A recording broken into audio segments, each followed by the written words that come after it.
जिस प्रकार से हम सबको बताता है, वो कहता है, इसलिए तुम उनके समान न बनो, क्योंकि तुम्हारा पिता तुम्हारे मांगने से पहले यही जानता है कि तुम्हारी क्या क्या आवश्यकता है। उनके समान यानी कि इसके पहले कोई और प्रार्थना करते हैं लोग, या किसी और रीति से करते हैं लोग, या कोई और सोच से करते हैं। तब ये बाइबल कहती है उनके समान प्रार्थना मत करो। उनके समान किसी का देखकर हम कैसे प्रार्थना करें? अगर हम साथ में देखते हैं, लिखा प्रार्थना करते समय अन्य जातियों के समान बकबक न करो, क्योंकि वे समझते हैं कि उनके बहुत बोलने से उनकी सुनी जाएगी। इसलिए उनके समान न बनो। प्रार्थना करने का जो भी प्रभु का तरीका देखिए, प्रभु कितने अच्छे तरीके से प्रार्थना किया, लोगों को सिखाया, लोगों के साथ चला, लोगों के साथ रहा। और प्रार्थना हम और आप करते हैं, देखिए हम लोग में कितना दम है। हमारे प्रार्थना में दम होना चाहिए। प्रार्थना परमेश्वर की इच्छा के अनुसार होना चाहिए। प्रार्थना में पवित्र आत्मा की भरपूरी होना चाहिए। जब हम प्रार्थना करते हैं तो हमें ऐसा एहसास हो कि प्रभु हमारे साथ है, या हमारे अंदर है, या हमारे बीच यहाँ में है, या परमेश्वर की उपस्थिति है। हमें प्रार्थना में हमारा एक अनुभव होना चाहिए। बाइबल कहती है उनके समान नहीं बनना है। वो लोग यानी कि बकबक ज़्यादा बोलते हैं, यानी कि उनको पता नहीं है कि हमारे साथ प्रभु है या नहीं है, हमारी प्रार्थना सुनी जाएगी या नहीं सुनी जाएगी। जो मन में आता है सब बोलते चले आ जाते हैं। लेकिन यहाँ पर जो आपकी आवश्यकता है, बाइबल कहती है कि जो आपकी आवश्यकता है उसके लिए प्रार्थना करना चाहिए। और आपकी आवश्यकता को प्रभु जानता भी है। आप उसके लिए प्रार्थना भी करें, और आपकी आवश्यकता को जानता भी है तो आपकी आवश्यकता को पूरा करेगा। परमेश्वर से कोई बात छिपा नहीं है।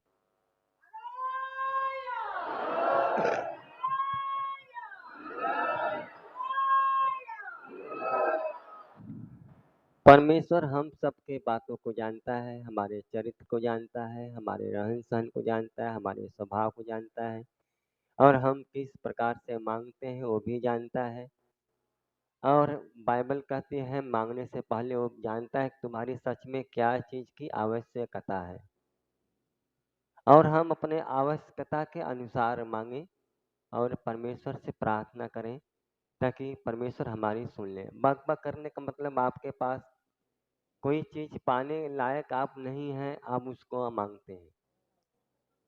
हम अगर मांगे कि प्रभु हमको एरोप्लेन दे दीजिए, तो ये अच्छी बातें नहीं है। ये हमारी प्रार्थना बकवास जैसा जाएगा। हम मांगे प्रभु से कि प्रभु हमको रेलगाड़ी दे दीजिए, तो ये हमारा बकवास हो जाएगा। इसलिए कहता है अन्य जातियों के जैसा बक-बक का मत करो ज़्यादा। तो ये है, देखिए परमेश्वर की महिमा है, परमेश्वर का अनुग्रह है। हमें प्रार्थना में परमेश्वर जानता है, उस प्रकार से हम प्रार्थना करें और परमेश्वर से मांगें, ताकि परमेश्वर की महिमा हो। आइए हम 7 से 10 देखेंगे उसी में।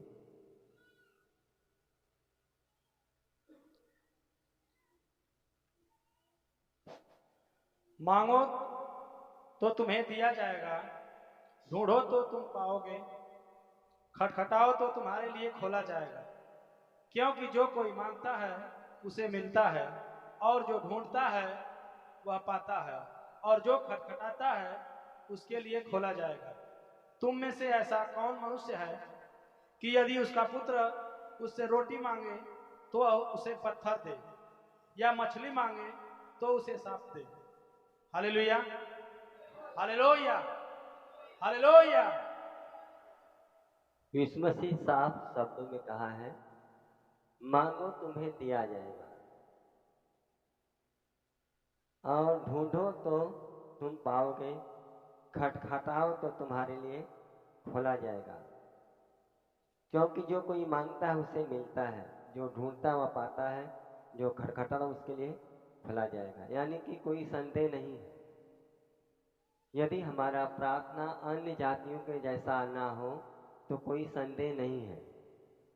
वो हमें देने में संदेह नहीं करता है और हमारे विचारों को जानता है, हमारे आवश्यकता को जानता है। आवश्यकता के अनुसार वो हमें देता है और हम आवश्यकता से ज़्यादा ऊपर हम करते हैं तो हम ज़्यादा बकबक में आ जाते हैं। जो आपको समझ में आता है कि हमें यह चीज़ की आवश्यकता है वो हम परमेश्वर से मांगें, परमेश्वर से प्रार्थना करें, परमेश्वर की बड़ाई करें और परमेश्वर की महिमा करें। और हम मांगे सही चीज़ मांगे परमेश्वर से ताकि परमेश्वर हमें दे सके और हम परमेश्वर की महिमा कर सके। वो कहता है तुम्हें कौन मनुष्य है यदि उसका पुत्र रोटी मांगे तो उसे पत्थर दे या मछली मांगे तो सांप दे। अब सोचिए कि हम तुम में से कौन ऐसा मनुष्य है जिसका बेटा रोटी मांगे तो पत्थर दे और मछली मांगे तो सांप दे। हम दे सकते हैं? नहीं दे सकते हैं। जब हम एक आम इंसान हैं, हम परमेश्वर के हाथों का सृष्टि हैं, जब हम ऐसा नहीं कर सकते, अपने बच्चों को बुरा चीज नहीं दे सकते हैं, तो हमारा स्वर्गीय पिता है, हमारे मांगने पर हमको अच्छी व्यक्ति क्या क्यों नहीं देगा। लेकिन हम अपनी आवश्यकता के अनुसार मांगे उसे, वो जरूर देगा। वो कहता है अतः तुम बुरे होकर अपने बच्चों को अच्छी वस्तु देना जानते हो तो तुम्हारा स्वर्गीय पिता अपने मांगने वालों को अच्छी वस्तुएं क्यों न देगा। अच्छी वस्तुएं क्यों न देगा। जब हम बुरे होकर यानी कि हम मनुष्य पापी होते हैं, हमारा विचार बुरा होता है, स्वभाव बुरा होता है, कहीं न कहीं हम लोग गिरते हैं, लेकिन परमेश्वर नहीं गिरता है। परमेश्वर आज तक नहीं गिरा, न कभी गिरेगा। उसका वचन अटल है। वो कहता है तुम विश्वास कर तो तुम मुझसे भी बड़े बड़े काम करोगे। बड़े बड़े काम करने का मतलब तुम्हारे पास आशीष है तो तुमसे और आशीषित लोग हो सकते हैं। तुम अगर आशीषित हो तो तुम्हारे द्वारा और लोग आशीषित हो सकते हैं। अगर तुम चंगे हो तुम्हारे द्वारा और लोग चंगे हो सकते हैं। बड़ा बड़ा काम यही है। उन्होंने मुर्दों को जिंदा किया। अगर आपके पास आशीष है, आपके भी जीवन से मुर्दे जिंदा हो सकते हैं। उन्होंने बहुत बड़े बड़े चमत्कार दिखाया, चिन्ह दिखाया। अगर इस मसीह केवल वचन सुनाता, मुर्दों को जिंदा नहीं करता, लंगड़ों को चलाता नहीं, वो चंगा नहीं करता, तो लोग विश्वास नहीं करते उसके वचन पर। मूसा अगर जाकर फिरौन के पास में केवल परमेश्वर का वचन सुनाता तो फिरौन विश्वास करता नहीं करता। इसलिए उनके विश्वास करने अकेले परमेश्वर ने मूसा के अंदर एक ऐसी सामर्थ्य दिया, उसके द्वारा उन्होंने चमत्कार दिखाया। तमाम चमत्कार दिखाने के बाद अंत में फिरौन भी लोगों को बुलवा कर तन फेंकों को बुलवा चमत्कार दिखाया, लेकिन आखिरी में वो लोग भी हार गए। तब लोग कहे कि सच में काम परमेश्वर का है। लोग छोड़ दिए। लेकिन फिर भी इतना वो कष्ट दिया था फिरौन, इसराइलियों को इतना कष्ट दिया था, वो कष्ट देने के कारण से उनको नष्ट करना था। छोड़ने के बाद में अभी मन को कठोर किया और देखिए आकर यहाँ पर लाल समुद्र पड़ा। परमेश्वर ने बताया कि इसने लाठी से मार 2 भाग हो जाएगा। ये सहज बात नहीं है। समुद्र का 2 भाग होना ये बहुत सरल बात नहीं है, बहुत कठिन बात है। हमारे आपके जीवन से नहीं हो सकता है, क्योंकि जिस प्रकार से परमेश्वर ने मूसा चुना उस प्रकार से हमें आपको नहीं इस्तेमाल कर आ रहा है। हमें एक छोटा सा आशीर्वाद दिया है, छोटा ज्ञान दिया है, फिर भी हम लोग इतना करते हैं। परमेश्वर मूसा से साक्षात बात किया था और इस्राएलियों को छुड़ाने का जिम्मेदारी दिया था और कहा था कि तुम छुड़ाओ। मूसा नहीं माना, कहा हमारे भाई को भेजिए, हमारी जीभ लगती है, मैं जीभ का भरता हूँ। कहा ठीक है, हम तो तुम्हारे भाई को भेज दूंगा, लेकिन उनका प्रभु तुम रहेगा, क्योंकि पहले मैंने तुम्हें चुना है। और परमेश्वर ने मूसा के जीवन से सारे चिन्ह चमत्कार दिखाकर इसराइलियों को छुड़ा लाया। अब आती है बारी प्रभु यीशु मसीह की। प्रभु बहुत प्रार्थना करता था, रात रात भर प्रार्थना करता था। चेलों को प्रभु यीशु मसीह ने चुना। अगर प्रभु यीशु मसीह चिन्ह चमत्कार नहीं दिखाता, लोगों को चंगा नहीं करता, लोगों को चलाता नहीं, मुर्दों को जिंदा नहीं करता, तो उनका बात कौन फिर मानता? वचन पर कौन फिर विश्वास करता? तो इसके लिए क्या है, परमेश्वर ने आपके हमारे विश्वास को मजबूत करने के लिए हमें चंगाई किया, हमारे अंदर एक चमत्कार डाला कि प्रभु इस प्रकार से भी बीमारी से चंगा के एक बहुत बड़ा चमत्कार है। लाजर को मुर्दों से जिंदा के चमत्कार बहुत बड़ा। वो उसका लाश सड़ आ गया था, जिलाने के योग्य नहीं था, लेकिन परमेश्वर के लिए कोई काम असंभव नहीं है। उन्होंने मार्था को कहा था, तू विश्वास करोगी तो परमेश्वर के महिमा को देखोगी, लेकिन फिर भी मार्था विश्वास किया नहीं किया। लेकिन परमेश्वर को अद्भुत रीति से चमत्कार करना था, दिखाना था, वो दिखाया और दिखाकर ये साबित किया कि मैं ही परमेश्वर हूं। आज उन्होंने कहता है कि जो कोई मांगता उसे मिलता है। कौन व्यक्ति ऐसा कि जो मांगता नहीं मिलता? आखिर क्यों नहीं मिलता है? हम मांगते हैं तो हमें क्यों नहीं मिलता है? हम किस रीति से प्रार्थना करते हैं? क्या हम अन्य जातियों के समान करते हैं प्रार्थना, या हमारी प्रार्थना करने का शैली सही या नहीं है, या फिर कोई ऐसा मिस्टेक होगा वहाँ पर जो कि हमारी प्रार्थना सुनी नहीं आ जाती है। बाइबल तो कहती है, मांगो तुम्हें दिया जाएगा, ढूंढो तुम पाओगे, खटखटाओ तुम्हारे लिए खोला जाएगा। वो भी कहता है जो कोई मांगता है उसे मिलता है, जो कोई मांगता है, सबको नहीं, सब में जो कोई मांगता है परमेश्वर उसे मिलता है। जो लोग विश्वास से मांगेंगे उनको जरूर मिलेगा। Hallelujah, hallelujah, hallelujah. बाइबल कहती है तुम्हारा विश्वास राई के दाने के बराबर हो। यदि तुम्हारा विश्वास राई के दाने के बराबर हो, इस पहाड़ को कहे कि सड़क के यहाँ से वहां चला जा, वो चला जाएगा। हालेलुया,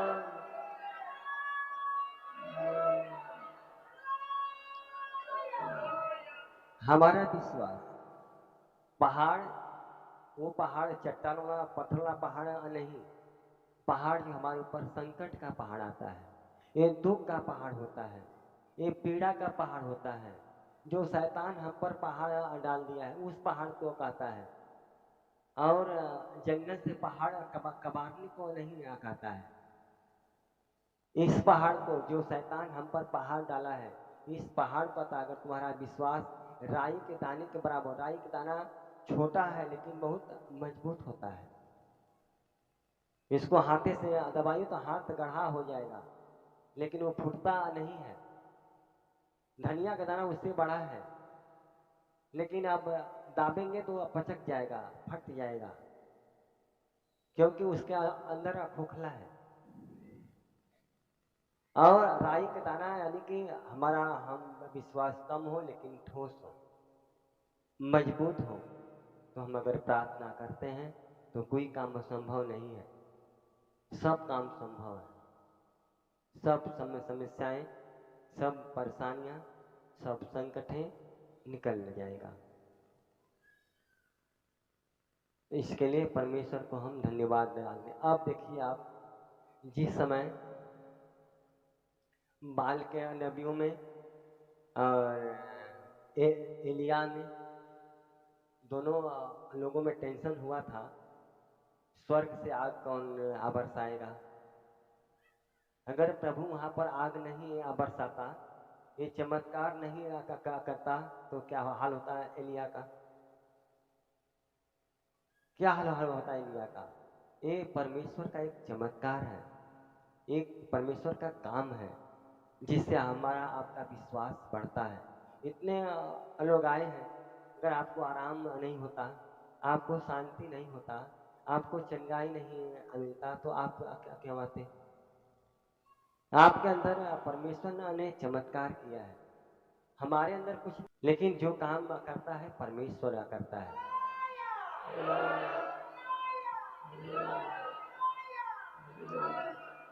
भले वो मेरे अंदर होके करे या आपके अंदर होकर करे, उसकी मर्जी है, लेकिन काम वो करता है।